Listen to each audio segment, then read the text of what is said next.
What's going on, YouTube? This is SG1 Sports, and you're watching our college football channel. We continue with our 2023 predictions. Ohio State is up next, and the Buckeyes are a team that, once again, are expected to be near the top of college football. I'm having a hard time, though, honestly, making my predictions here for Ohio State, because I could see this season going a number of different ways. You look at this roster, I'm not worried about the quarterback position. Now, will they be as good as C.J. Stroud at that position? Probably not, but I think Kyle McCord will step in there and do just fine, and they've got so many weapons around him. The offense should be okay. If the offensive line can take care of business, of course, the tackle positions are a little bit of a concern, and if you can't protect the quarterback, you can't protect the edges, and you can't run the football, I mean, that's obviously going to be a big concern. But I think they've got all the rest of the fall camp to get that figured out. I think they'll be okay. Maybe they don't have a dominant offensive line, but I think they'll be okay. And defensively, I love the front seven, especially this defensive line. They're going to have a really good pass rush, a really good defense there in that front seven. The secondary looks to be pretty good. You know, that's going to be, if the secondary can be really good, then this Ohio State defense becomes one of the best in the country. But if they struggle in the secondary, if they're just average, that's going to make this defense be good, but maybe not great. So that's kind of how I look at the roster. You look at some of the other predictions. The FBI loves this team. They're really high on the Buckeyes. 11.8 and 1.0, giving them almost an 80% chance to win the Big Ten East, which is very surprising. Again, Michigan, most people have Michigan as the favorite. But the FBI loves Ohio State. They think they're the best team in the country. Athlon, high on the Buckeyes as well at 11 and 1. Their one loss coming to Michigan. They don't list the individual games, but you can kind of figure that out. And then the over-under is at 10.5, which I think is very fair for this team. I think 11 and 1, 10 and 2, those are the most likely records for Ohio State. I really feel like they're going to be either 10 and 2 or 11 and 1. I don't know if this team can get to 12 and 0. Maybe they can, but I don't think they probably do worse than 10 and 2 unless it's really a disaster. So let's get to the schedule, and this is why I'm having such a hard time with my predictions, because you've got Notre Dame on the road, you got Wisconsin on the road. I think both of those games are going to be tough. And then you've got Penn State at home, and then you got Michigan on the road. Those four games are all going to be very tough, and I could see Ohio State losing any or maybe multiple games out of those four games. So that's why I say I don't see them going 12 and 0, just because I think that there's probably going to be a loss in there somewhere. But do they lose 2 or even potentially 3 out of those 4?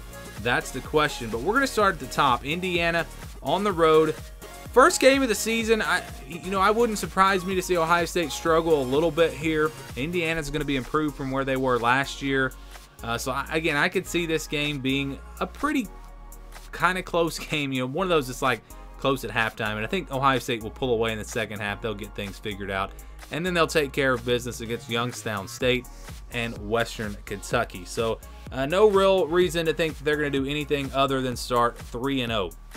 And then there's the big one on September 23rd on the road at Notre Dame. You go back to last year and you look at how well Notre Dame played Ohio State, despite being, not a great team, honestly. If you look at their entire season, they lost to some bad teams. They didn't have a great season. Now they add Sam Hartman. And again, if they were able to play close last year in Columbus, now you add Sam Hartman to the mix.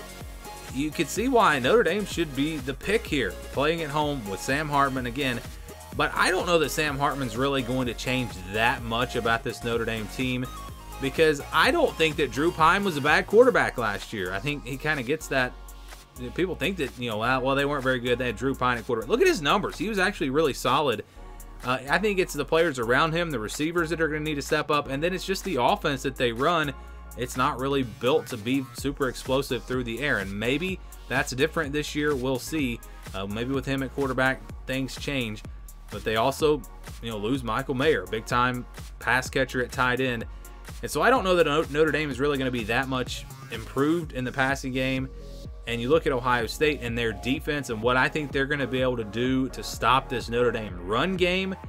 It'll be close, and it'll come down to probably Kyle McCord. And does he make any mistakes? If he makes some mistakes against a good Notre Dame defense, if they turn the ball over, Notre Dame probably wins this game. But I just feel like Ohio State is going to be ready. I think they're going to go in there and take care of business. mostly because of their front seven on defense stopping the Notre Dame run game, and that's why I've got them winning. It'll be close, but I've got the Buckeyes starting 4-0. All right, they get a bye week after that, so a pretty early bye week. Then they'll play Maryland on October the 7th. I know Maryland played them pretty close last year, but I think Ohio State's just clearly the better team here. Maybe it's fairly close, but I've got the Buckeyes winning and getting to 5-0. Then after that, they'll play Purdue on the road on October 14th. This one I don't expect to be all that. I know that Ohio State's had their problems at Purdue in the past, but this Purdue team is kind of in rebuild mode, and I don't think Ohio State's going to struggle. I think they go in there and take care of business and get to 6-0. And then you've got a really tough game at home against Penn State, October 21st. This is a tough one. I mean, Penn State played them really close last year. That was a great game. That, of course, was at Penn State. Now you play at Ohio State, and maybe that home field advantage makes the difference. I think Penn State's going to be improved from where they were last year. Ohio State will be improved in some areas, but again, you lose C.J. Stroud, maybe not as good at quarterback. But I think, yeah, home field advantage is going to make the difference, and that's why I'm going to pick Ohio State in this game, and that puts them at 7-0. And then you got, tough back-to-back games here, Penn State and on the road at Wisconsin. And like I said, I could see Ohio State losing this game to Wisconsin. It would not shock me. The Badgers, I think, have a potential to be really good this year and make a huge jump from where they were last year. You look at the players they've added, the changes on offense, Luke Fickell taking over, a new quarterback. I think this will be a tough one. I think it'll be a tough four-quarter type game. I'm going to go with Ohio State. Just, again, they have the edge overall in talent. It's a tough place to play, and they're coming off of a loss or off of a tough game against Penn State. So it wouldn't shock me if Wisconsin won this game, but I'm going to go with Ohio State. Again, just overall roster talent, they're the better team. I think they get it done. Then they'll play Rutgers on November the 4th on the road. Maybe they start off a little slow after those two tough games, but they'll get it together. They'll roll in this game. Easy win, gets them to 9-0. Michigan State comes up next on November 11th. They get this game at home. The Spartans don't really seem like they're going to be all that great, and so I think Ohio State will take care of business here. And then you've got that sneaky game with Minnesota on November 18th. Kind of similar to where Michigan was when they played Illinois last year. Remember, that game wound up being really close. I think you could see something really similar here, but I do think Ohio State will find a way to get it done in the fourth quarter. A close one. Surprises some people with how close it is, but I do think Ohio State wins and they get to 11-0. And then it's the game against Michigan, November 25th on the road.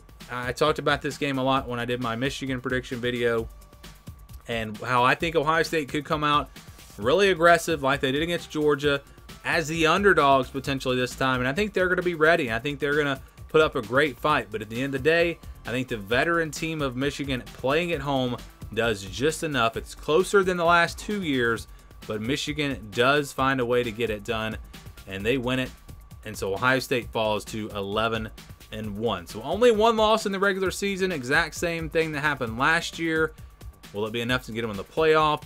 We'll see how the predictions look with all of our other teams and whether or not that is going to be enough. But again, it's tough for me. I'm at 10-2 or 11-1 with Ohio State. I was back and forth. The Notre Dame game was really the game that I was having the hardest time with. I think that's a huge game, and it could really change the whole college football season. That game and LSU Florida State, those are the two games, big games, that I'm having the hardest time picking.